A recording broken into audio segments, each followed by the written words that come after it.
ऐसा लग रहा कि अब तो हली उल्लाए वाले गठरी लेके भागने वाले हैं।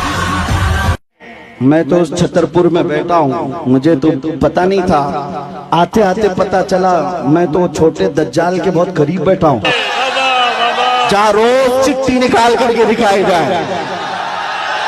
कुछ लोगों ने कहा आप इसको भी नहीं मानते जो सामने करिश्मा हो रहा है?